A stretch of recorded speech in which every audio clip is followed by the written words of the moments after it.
چی کار میکردی؟ داشتم این عکسو میزدم به دیوار.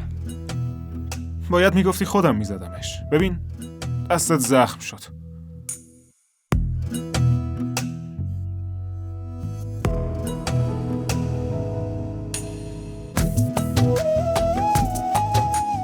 خب این چی؟